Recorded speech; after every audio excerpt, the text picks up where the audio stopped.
Today I picked up a few little odds and ends that were lying around, and we're going to have a look at those. And just mention that today's episode is brought to you by the Children's Songbook.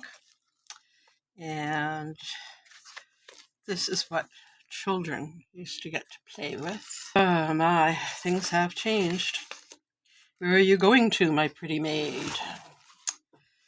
Well, some things have improved, I have to admit.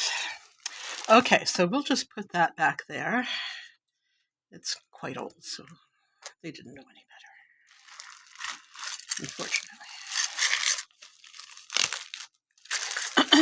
Okay, so we have Bagshaw's Brilliant Tone record player, phonograph needles. Yeah. Oh dear, that's kind of slide out. Oh, shoot. Now we get to play with. There we go. And look at how small they are. Just little, well, of course, they're small, but they're really thick. Of course, the things that they were playing on were practically Stone Age, so yeah, pretty neat. And then you have some wall cane, 50 needles, 15 cents. Ooh, made in the USA. Nice little box. Very cute. And they will play on any phonograph. I'm doubting not.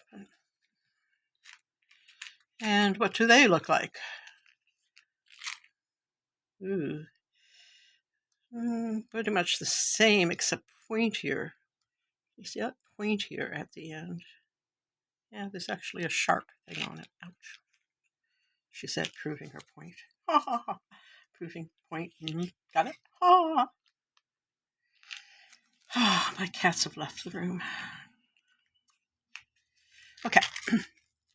Now, efficiently pick up the next item, which is a telescope.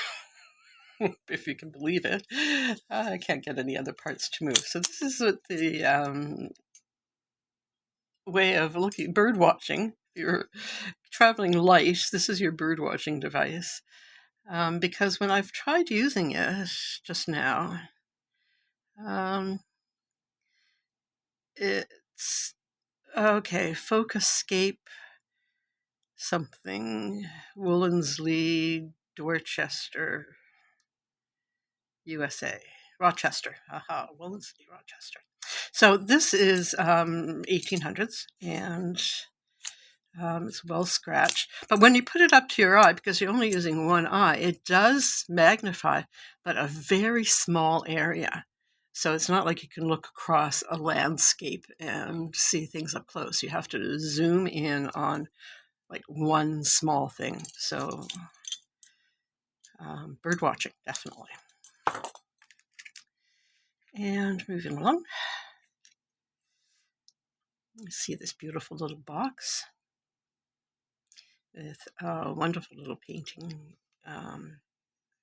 transferred to it, and nice little flourishes.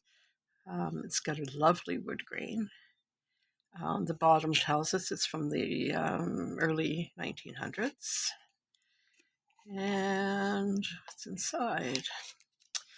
Yep, early 1900s. George C. Hunt, a druggist and apothecary, Queen Street, Fredericton, New Brunswick.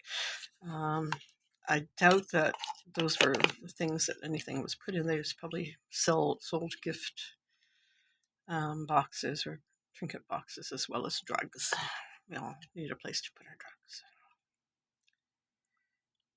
drugs. Okay.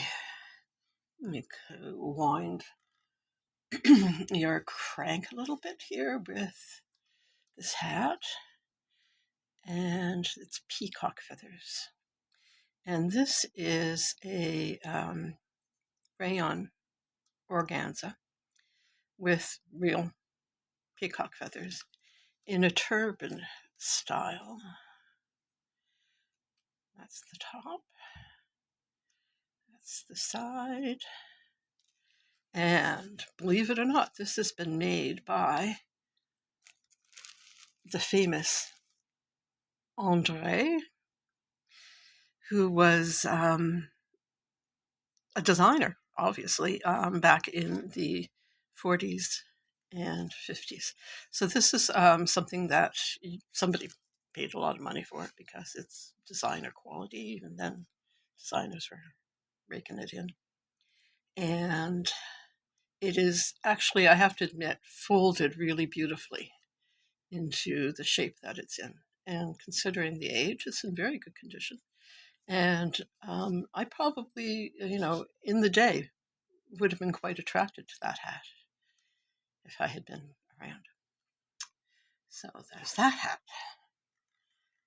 Moving on, we have Peter Goodles.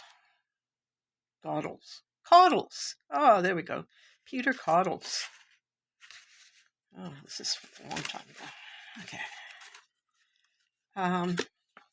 So there's Peter with his little ruffle, I assume. I rarely assume.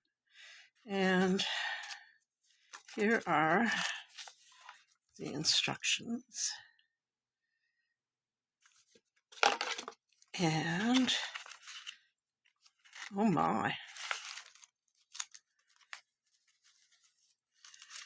Well, I don't know, but it involves words. And so some of the words are a bag of monkeys, a limb of the law, Queen of Hearts, the Jack the Giant Killer, some red hair. That makes interesting reading. A chunk of mud. Oh my God, some pumpkins. A real good time. I don't know, but here's what really is amusing. Aside from the ones that came with the box, and I'm so glad I discovered this, a dish of stewed hairpins. They made their own, obviously.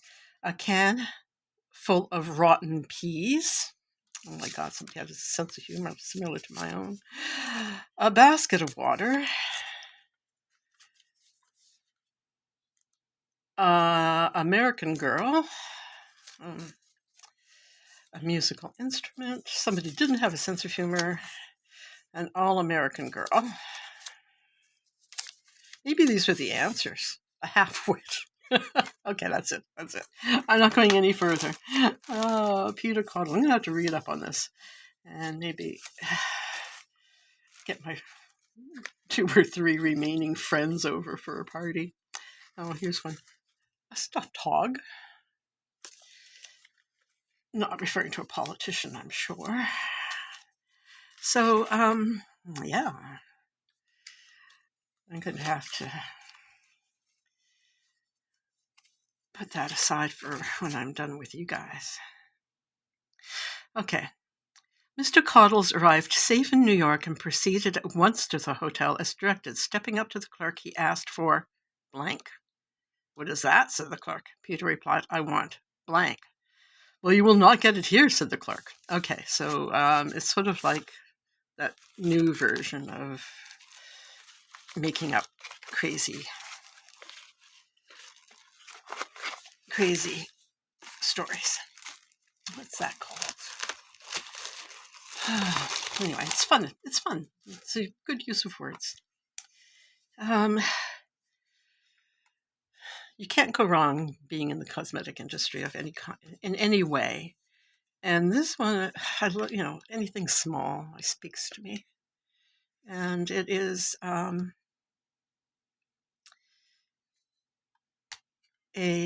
compact. Where you put the powder in, you got your powder puff. Have to powder your nose after a certain amount of time. It's called the Liberty Clock, and it's sort of large for a compact, but it has this wonderful design on the front. It says,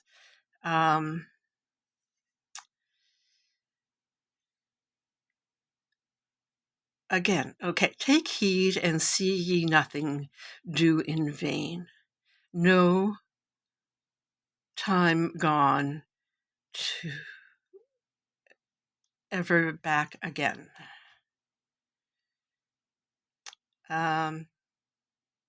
So yeah, take your time and see you do nothing in vain.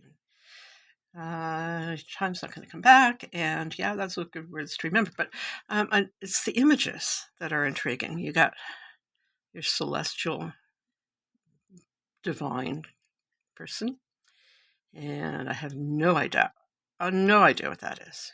Then you've got your owl. You've got the cherubim blowing on his trumpet. Owls are interesting because they used to be the symbol of evil initially, and then they morphed into being the symbol of wisdom. So I'd like to know how that happened, that it went to the opposite extreme. Okay, you've got your guide slaying the dragon, she said, stopping her mumbling.